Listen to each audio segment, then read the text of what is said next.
बिस्मिल्लाहिर्रहमानिर्रहीम। अस्सलाम वालेकुम डियर मेंबर, वेलकम करता हूँ आपको आज के प्रोडक्ट ट्रेनिंग सेशन में। जिस तरह कि आप लोगों को पता है कि हमने जो है दोबारा से ऑनलाइन प्रोडक्ट ट्रेनिंग का सिलसिला स्टार्ट किया है, जिसमें हम डेली बेसिस पे हमारी एटियांश इंटरनेशनल पाकिस्तान की एक प्रोडक्ट जो है वो डिस्कस करते हैं, उसके फ़ायदे डिस्कस करते हैं और इसकी प्रिंसिपल ऑफ वर्किंग। तो आज जो टॉपिक हम डिस्कस करने जा रहे हैं वो है टियांशी ब्लड सर्कुलेटरी मसाजर पीसीएम। जो डिवाइस है हमारी ब्लड सर्कुलेटरी मसाजर, उसको हम डिस्कस करेंगे कि ये बेसिकली क्या डिवाइस है और कैसे ये हमारी बॉडी के लिए हेल्पफुल है। बीसीएम जिस तरह नाम से जाहिर है, ब्लड सर्कुलेटरी मसाजर, ये हमारी बॉडी में ब्लड को सर्कुलेट करने के लिए या ब्लड को सर्कुलेशन को इम्प्रूव करने के लिए एक हेल्थ केयर डिवाइस है जो उसकी वाइब्रेशन वर्टेक्स एनर्जी के जरिए हमारे पूरे बॉडी में, पूरे जो बॉडी में जो ब्लड वेसल्स हैं वहाँ उनमें जो ब्लड सर्कुलेशन होती है उसको इम्प्रूव करती है, उसको बेहतर करती है। तो ये कैसे करती है, इसमें कौन कौन से प्रिंसिपल इन्वॉल्व होते हैं, वो सारी चीज़ें जो है वो आज की ट्रेनिंग में हम डिस्कस करेंगे। सोर्सेज ऑफ ची, और ची आती कहाँ से है? ब्लड की सर्कुलेशन से आती है।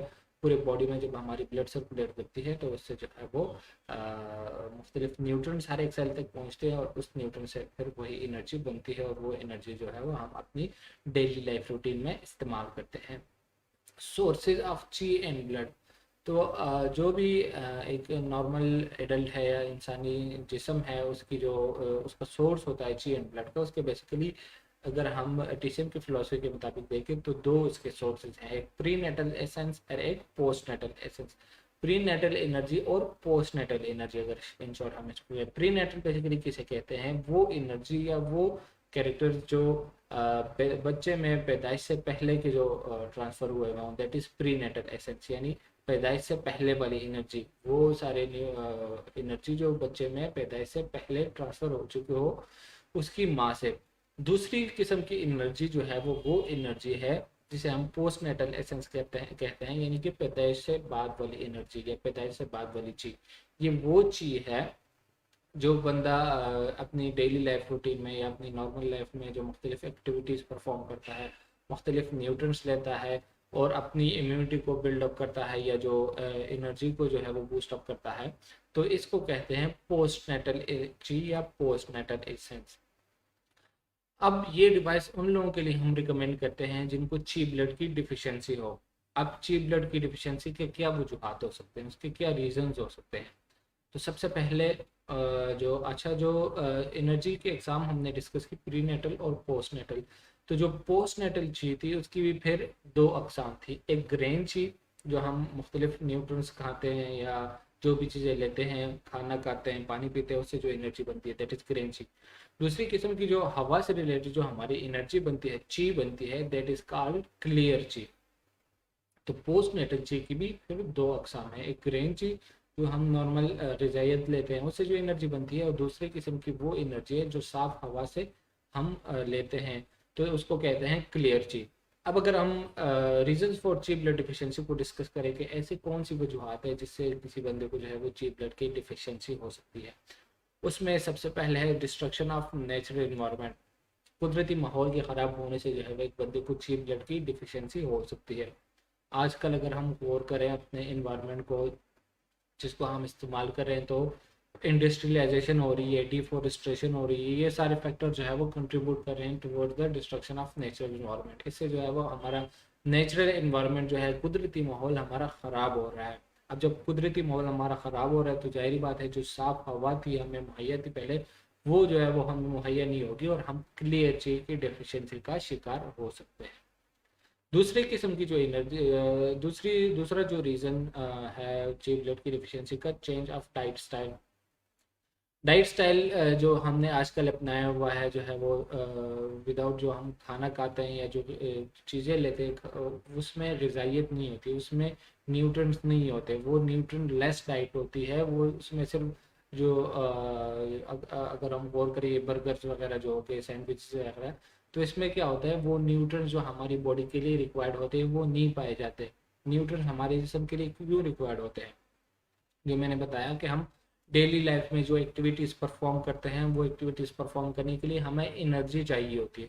अब वो एनर्जी कहाँ से आएगी? जो हम न्यूट्रिएंट्स लेते हैं, खाना खाते हैं, तो वही एनर्जी, वो सारे न्यूट्रिएंट्स, प्रोटीन्स, कार्बोहाइड्रेट, विटामिन जो है वो उन्हीं खाने से लेके हमारी बॉडी उसको लेती है, एब्जॉर्ब करती है और फिर उससे जो है वो एनर्जी बनाती है।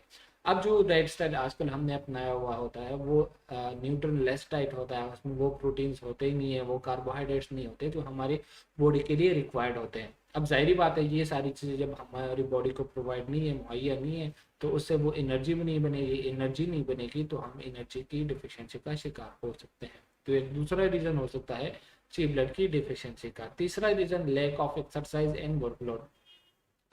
एक्सरसाइज का ना करना ये भी एक फैक्टर है towards the chi blood deficiency.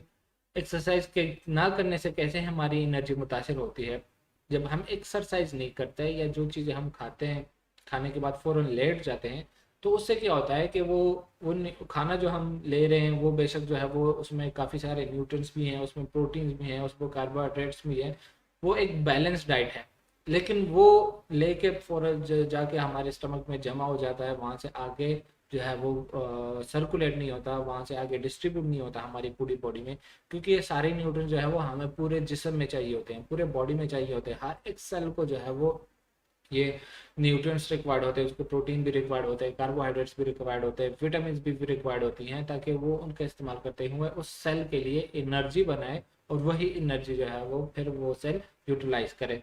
तो जब हम एक्सरसाइज नहीं करते, इससे क्या होता है कि हमारा वो ब्लड सर्कुलेशन नहीं होती, या ब्लड सर्कुलेशन जो है वो उस तरीके से नहीं होती, तो हमारे सारे प्रोटीन्स, हमारे सारे न्यूट्रिएंट जो है वो एक ही जगह पे डिपॉजिट होते हैं और आगे डिस्ट्रीब्यूट नहीं होते, जिसकी वजह से हमें जो है वो ची ब्लड की डिफिशियंसी का शिकार हो सकते हैं।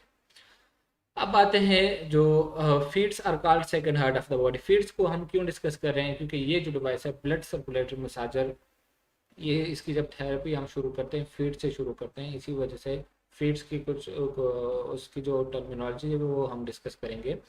तो फिर इसको अमूमन टीसीएम की फिलॉसफी में, ट्रेडिशनल चाइनीज मेडिसिन में इसको कहा जाता है second heart of the human body, यानी इंसानी जिस्म का दूसरा दिल। इंसानी जिस्म का दूसरा दिल हम इसे क्यों कहते हैं? दिल का काम क्या होता है? जो हमारा हार्ट है उसका काम होता है ब्लड को पंप करना, यानी कि ब्लड को पंप करके पूरी बॉडी में सर्कुलेट करना, ताकि हर एक सेल तक जो है वो ब्लड पहुंचे। अब ब्लड का क्या काम होता है? न्यूट्रिएंट्स पहुंचाना, न्यूट्रिएंट्स और ऑक्सीजन पहुंचाना। जहाँ जहाँ पे हमारी ब्लड पहुंचती है वहाँ पे ये न्यूट्रिएंट्स प्रोवाइड करता है, यहाँ पे जो वहाँ पे ये ऑक्सीजन प्रोवाइड करता है। अब फीड्स को सेकंड हार्ट क्यों कहा जाता है? क्योंकि हमारे फीड्स में वो सारे एक पॉइंट्स, वो सारे पॉइंट्स मौजूद होते हैं जो ये हमारे इंटरनल ऑर्गन्स को रिप्रेजेंट कर रहे होते हैं। इस पिक्चर में अगर आप देखें तो ये सारे जो आपको नजर आ रहे हैं ये कलर्ड पॉइंट्स, ये क्या है? ये बेसिकली एक्व पॉइंट्स है, होलोग्राफिक रिफ्लेक्स जोन्स हैं। ये हमारी बॉडी के कुछ खास इंटरनल ऑर्गन्स को रिप्रेजेंट करते हैं। तो जब हम इन एको पॉइंट्स की थेरेपी करते हैं, इससे क्या होता है कि उस एको पॉइंट से रिस्पेक्टिव जो इंटरनल ऑर्गन हमारा है वहाँ पे एनर्जी की सर्कुलेशन और ब्लड और एनर्जी की सर्कुलेशन जो है वो बहाल हो जाती है। इसका मतलब है कि इस डिवाइस को इस्तेमाल करते हुए हम पूरी बॉडी में ब्लड की सर्कुलेशन को इम्प्रूव कर सकते हैं, उसको बेहतर बना सकते हैं। इसी वजह से इसको जो है वो second heart of the body कहा गया है। ये वो डिवाइस है जो हम डिस्कस कर रहे हैं अभी, ब्लड सर्कुलेटरी मसाजर। ये बेसिकली क्या करती है? इसे it is a healthy massage method which with the clockwise high frequency spiral translation technology driven by the vortex energy. It works on the holographic reflex zones found in the feet and the other points of the corresponding viscera, which helps boost the oxygen carrying capacity of the cell and improve cheap blood circulation। वही बात जो मैंने बताई कि ये basically क्या करती है, उन एक्व पॉइंट्स की थेरेपी करती है वाइब्रेशंस के जरिए। हाई एनर्जी वाइब्रेशंस होती है उसमें, उस वाइब्रेशंस के जरिए क्या होता है कि वो वाइब्रेशन आपके पूरे जिस्म में सर्कुलेट करती है, जिससे आपके जो इंटरनल ऑर्गन्स हैं, जो वाइसरल ऑर्गन्स हैं, उन सारे ऑर्गन्स की फंक्शनिंग बेहतर होती है और हर एक सेल तक जो है वो ब्लड पहुंच जाती है, जिससे हमारे बॉडी की जो न्यूट्रिशनल रिक्वायरमेंट्स है वो पूरी होती हैं। क्योंकि अगर पहले से आपकी ब्लड में या आपका न्यूट्रिएंट्स ठीक है, आपका खुराक ठीक है, आपको सारे न्यूट्रिएंट्स मिल रहे हैं, लेकिन अगर वो प्रॉपरली सर्कुलेट नहीं हो रहे, हर एक सेल तक पहुंच ही नहीं रहे, फिर उन सारे न्यूट्रिएंट्स को लेने का मकसद भी कोई नहीं होता। इसीलिए आप एक अच्छी खुराक के साथ साथ जो है वो एक अच्छा सोर्स भी आपके लिए चाहिए जो आपकी पूरी बॉडी में उस ब्लड को सर्कुलेट करे, ताकि वो सारे न्यूट्रिएंट्स जो है वो सारे सेल्स तक पहुंचे और वो सेल्स और वो ऑर्गन जो है वो इफेक्टिवली अपना फंक्शन परफॉर्म करें। एट इफिकेसीज, जो हम इसके फ़ायदे डिस्कस करें या इस डिवाइस को इस्तेमाल करने से कौन कौन से फ़ायदे हो सकते हैं, कौन कौन से इफेक्ट्स हमें मिल सकते हैं। सबसे पहले cleansing blood vessels and promote blood circulation. जो हमारे ब्लड वेसल्स में मुख्तलिफ किस्म के जो टॉक्सिन्स फंस जाते हैं या कोलेस्ट्रॉल के रेजिड्यूज फंस जाते हैं हमारे ब्लड वेसल्स में, जिससे हमारी ब्लड सर्कुलेशन मुतासर होती है। तो सबसे पहले ये हमारे उन ब्लड वेसल्स की सफाई करती है, उनमें अगर कोई ऐसी चीज़ रुकावट बन गई है ब्लड सर्कुलेशन को तो ये उस रुकावट को ख़त्म करती है और स्मूथ ब्लड फ्लो इंश्योर करती है हमारे पूरे ब्लड वेसल्स में, जिससे हमारे हर एक सेल तक जो है वो वाफर मिकदार में ब्लड पहुंचती है, वहाँ पे न्यूट्रिएंट्स भी प्रॉपर पहुंचते हैं, ऑक्सीजन भी प्रॉपर मिलती है और वो सारे सेल्स वो सारे ऑर्गन जो है वो इफेक्टिवली अपना फंक्शन परफॉर्म करते हैं। It improve internal organs and facilitate digestion and absorption. हमारे जो इंटरनल ऑर्गन्स इसमें स्टमक है, स्मॉल इंटेस्टाइन है, लार्ज इंटेस्टाइन है, इसके अलावा लंग्स हैं, ये सारे जो है वो हमारे इंटरनल ऑर्गन्स या वाइसेरल ऑर्गन्स में आते हैं। तो जितने भी हमारे इंटरनल ऑर्गन्स हैं उन सारे इंटरनल ऑर्गन्स की फंक्शनिंग जो है वो काम करने की सलाहियत बढ़ जाती है, क्योंकि उनको वहाँ पे ब्लड सर्कुलेशन प्रॉपर जा रही है, वहाँ पे सारे न्यूट्रिएंट्स प्रॉपर उनको मिल रहे हैं। जब सारे न्यूट्रिएंट्स प्रॉपर मिल रहे हैं तो वो सारे ऑर्गन जो है वो बेहतर तरीके से अपना फंक्शन परफॉर्म करते हैं और एक हेल्थी लाइफस्टाइल को अचीव करने में हमारी मदद देते हैं।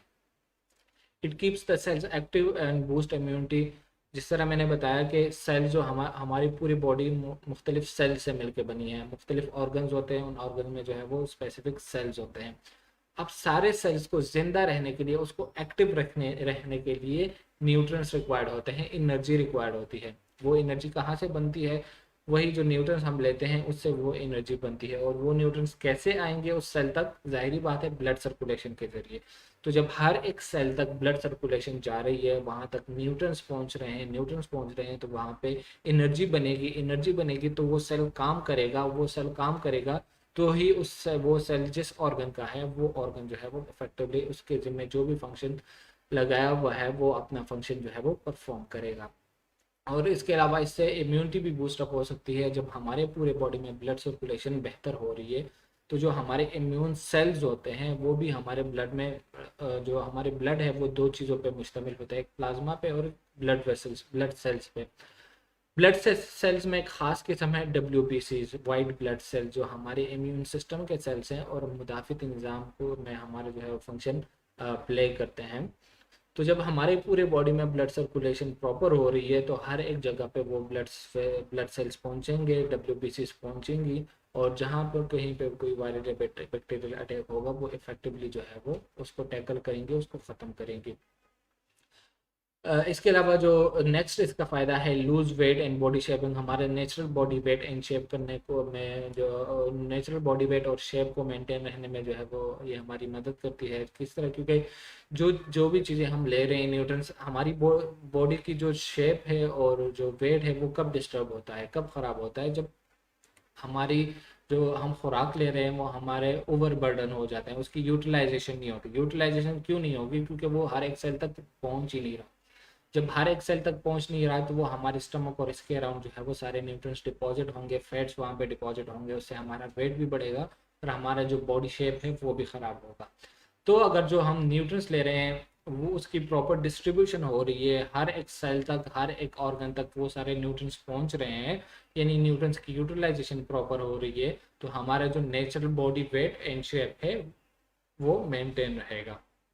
इसके अलावा नेक्स्ट जो है इट रेगुलेट माइक्रो सर्कुलेशन। ये हमारी बॉडी में माइक्रो सर्कुलेशन को इंश्योर करती है, क्योंकि माइक्रो सर्कुलेशन बेसिकली कहते हैं जो छोटे छोटे ब्लड वेसल्स हैं उनमें जो ब्लड सर्कुलेशन होती है उसको माइक्रो सर्कुलेशन कहते हैं, या सेलुलर लेवल पे ये माइक्रो सर्कुलेशन होती है। ये अमूमन ब्लड वेसल्स बारीक होते हैं, इनमें ब्लड फ्लो जो है वो ईजिली नहीं होती। तो चूंकि ये ब्लड सर्कुलेटरी डिवाइस है तो ये हमारे जो माइक्रो ब्लड वेसल या छोटे ब्लड वेसल्स हैं उसमें ब्लड सर्कुलेशन को भी इम्प्रूव करती है, उसको बेहतर बनाती है, ताकि हर एक सेल तक जो है वो हमारा ब्लड पहुंचे और वहाँ पे वो सारे न्यूट्रिएंट्स प्रोवाइड हों। इसके अलावा message sympathetic nervous and balance endocrine system, it dredges energy channels and promote cheap blood circulation. जितने भी हमारे बॉडी के सिस्टम्स हैं, ब्लड सर्कुलेटरी सिस्टम है, कार्डियोवैस्कुलर सिस्टम है, या इसके अलावा एक्सक्रीटरी सिस्टम है, डाइजेस्टिव सिस्टम है, ये सारे सिस्टम जो है वो कुछ स्पेसिफिक ऑर्गन्स हैं। जिस तरह ब्लड सर्कुलेटरी सिस्टम में मेन ऑर्गन हमारा हार्ट का है, डाइजेस्टिव सिस्टम में मेन ऑर्गन जो है वो हमारा स्टमक है। इस तरीके से जो सिंपैथेटिक या जो सेंट्रल नर्वस सिस्टम है उसमें हमारे जो main organ brain and spinal cord है। तो ये ऑर्गन जो है वो स्पेसिफिक फंक्शंस, कुछ खास काम परफॉर्म करते हैं। अब ये ऑर्गन जब उनको न्यूट्रिएंट्स प्रॉपर मिल रहे हैं, सारी ग़िज़ाइयत उनको प्रॉपर मिल रही है, तो ये ऑर्गन जो है वो इफेक्टिवली अपना फंक्शन परफॉर्म करते हैं और हमारे बॉडी के सारे सिस्टम जो है वो इफेक्टिवली अपना रोल प्ले करते हैं और अच्छे तरीके से काम करते हैं। इसके अलावा हमारी बॉडी में एनर्जी के चैनल्स होते हैं जिसे मेरिडियंस और कोलेटर्स कहते हैं। टीसीएम की फिलॉसफी के मुताबिक हमारी बॉडी में एक एनर्जी के चैनल्स का नेटवर्क है जिसमें जो है वो की एनर्जी फ्लो करती है। तो ये डिवाइस बेसिकली उन सारे एनर्जी चैनल्स की भी ड्रेजिंग करता है। उसमें अगर कोई रुकावट है उस एनर्जी के चैनल में तो वो उस रुकावट को भी ख़त्म करता है, जिससे हमारी पूरी बॉडी में एनर्जी की सर्कुलेशन जो है वो बहाल हो जाती है। इसके अलावा ब्यूटीफाई स्किन, हमारी जो स्किन है नेचुरल, उसके नेचुरल टोन को मेंटेन रखने में भी मदद देता है, क्योंकि हमारी स्किन भी उसको भी जो है वो न्यूट्रिएंट्स चाहिए होते हैं, वही न्यूट्रिएंट्स उसको ब्लड के ज़रिए मिलते हैं। तो जब वहाँ पे ब्लड सप्लाई प्रॉपर मिल रही है उसको, तो उसका जो नेचुरल टोन है वो मेंटेन रहेगा। इन शॉर्ट इसको कार्डियोवैस्कुलर मशीन, कार्डियो मशीन कहा जाता है, बॉडी वॉशिंग मशीन कहा जाता है और फुट हेल्थ केयर प्रोवाइडर कहा जाता है। बॉडी वॉशिंग मशीन इसलिए कहा जाता है क्योंकि हमारी जो ब्लड है ये बेसिकली ये तो हमारे सेल्स को न्यूट्रिएंट्स भी प्रोवाइड करता है, ऑक्सीजन भी प्रोवाइड करता है। इसके अलावा ये हमारी बॉडी की डिटॉक्सिफिकेशन भी करता है। जब सेल्स में ये जाते हुए तो ब्लड से जब हार्ट से जब ब्लड पंप होके जाता है टुवर्ड्स द सेल, तो ये अपने साथ न्यूट्रिएंट्स लेके जाता है। जाते हुए ये उस सेल को न्यूट्रिएंट्स दे देता है, प्रोटीन्स, कार्बोहाइड्रेट, विटामिन। उसके बाद वहाँ पे जाके उन सारे न्यूट्रिएंट्स की मेटाबॉलिज्म होती है। मेटाबॉलिज्म के दौरान जो है वो जब यानी कि उन न्यूट्रिएंट्स का इस्तेमाल हो जाता है, वो सेल उसको इस्तेमाल कर देता है। अब इस्तेमाल के बाद उससे कुछ टॉक्सिक सब्सटेंसेस भी बन जाती है। मेटाबॉलिज्म के बाद कुछ टॉक्सिक सब्सटेंसेस भी बन जाती हैं और उन टॉक्सिक सब्सटेंसेस का जिस्म से निकालना लाजमी होता है क्योंकि वो फिर हमारी बॉडी को डैमेज करते हैं। तो उसको कौन से सिस्टम जो है वो निकालता है? ब्लड और लिम्फेटिक सिस्टम के ज़रिए वो सारी टॉक्सिक सब्सटेंसेस जो है हमारे लिवर में आती हैं और फिर लिवर जो है वो उसको बॉडी से निकालता है। तो ये चीज़ें कब होंगी? जब हमारी बॉडी में प्रॉपर ब्लड की सर्कुलेशन हो रही है। जब प्रॉपर ब्लड की सर्कुलेशन नहीं होगी तो हमारा जो मुख्तलिफ़ किस्म के टॉक्सिन्स हैं वो भी डिपॉजिट रहेंगे और हमारी बॉडी से निकलेंगे नहीं, और जिससे मुख्तलिफ जो उसके हेल्थ हैज़र्ड्स हैं वो उनका फिर जो है वो हमें सामना करना पड़ेगा। तो इसीलिए एक हेल्दी लाइफस्टाइल को अचीव करने के लिए या अगर हम एक हेल्थ कॉन्शियस हैं लोग हैं तो हमें इस डिवाइस का इस्तेमाल करना चाहिए ताकि हमारी पूरी बॉडी में जो है वो एनर्जी की सर्कुलेशन बहाल हो और हम एक हेल्दी लाइफस्टाइल अचीव कर सकें। इसके अलावा तरीके इस्तेमाल ये इसके मुख्तलिफ मेथड्स हैं। हम इससे फीट्स की थेरेपी कर सकते हैं, हम हैंड्स की थेरेपी कर सकते हैं, या इसके ऊपर बैठ के भी जो है वो हम इसकी थेरेपी ले सकते हैं, जिससे क्या होता है कि हमारी पूरी बॉडी में ब्लड सर्कुलेट होता है और एक अच्छी जो हमें हेल्दी लाइफस्टाइल है वो अचीव करने में हमारी मदद देता है। तो ये थी हमारी आज की डिवाइस ब्लड सर्कुलेटरी मसाजर, जिसके बारे में जिसके बारे में जो है वो हमने ब्रीफली डिस्कस किया आज की ट्रेनिंग में। इसके अलावा अगर आपको इससे रिलेटेड कोई इन्फॉर्मेशन चाहिए, कोई क्वेश्चन है या कोई क्वेरीज है आपके, तो वो आप कमेंट सेक्शन में हमें भेज सकते हैं। नेक्स्ट ट्रेनिंग में वो हम एड्रेस करेंगे।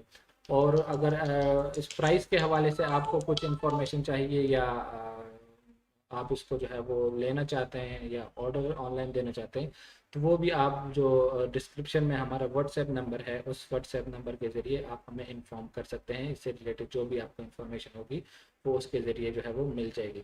इंशाल्लाह नेक्स्ट ट्रेनिंग में आपसे दोबारा मुलाकात होगी। तब तक के लिए अल्लाह हाफिज़।